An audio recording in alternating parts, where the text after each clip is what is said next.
Eger her birimiziň birbirinden başga bir hakykatda ýaşamagy mümkinçiligimiz bar bolsa, nähili bolardy? Eger dünýäni üýtgetip bilseňiz, näme derdiňiz? Şonda bu dünýä nähili bolardy?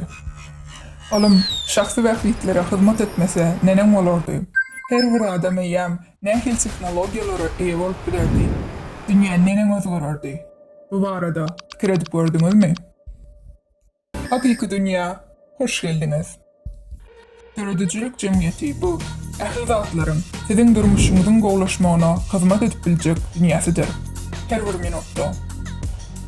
Yaradıcılık cemiyetiniň size hödürläp biljek zatlary, mut, egineşik we iýmit öğretmek üçin köpeldijiler. Naş bolsun, dünýäniň islendik ýerine mut bilim almaga we adam doglandan soňra ýeňiş we mut çaýyny eýe bolmaga hukugyň bolmagy. Yaradıcılık cemiyetinde mut ve yukarı hilli sağlık hizmetlerine eýe bolup bilersiniz. Her bir öýde beden täzelime kapsulalar bolar. Bedeniniz dolu dikeldirli. Hopsuz ulaw hizmeti ve hemme ýerde ötewi we sağlık kömek gullugy.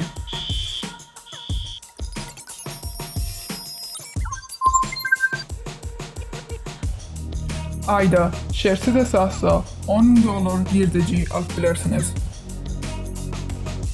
Bu ýerde siz hakykatdanam azat bolup bilersiniz. Hepdeniň diňe 4 günlük iş günü boljakdyr we günüň dowamyna diňe 4 saat işlejeksiniz.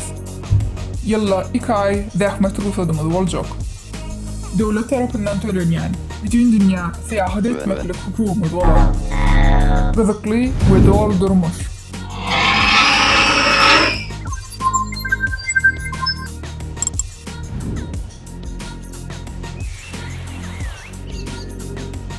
Yaradıcılık cemiyetinde bunların hemmesi her adama el yeter olur.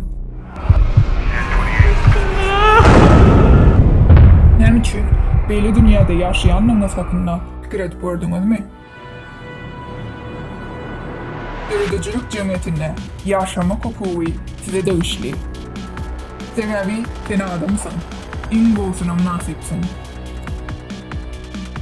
Sizin geleceğinizi elinizden almaklarına yol vermeyin. Täze hakykata başlan.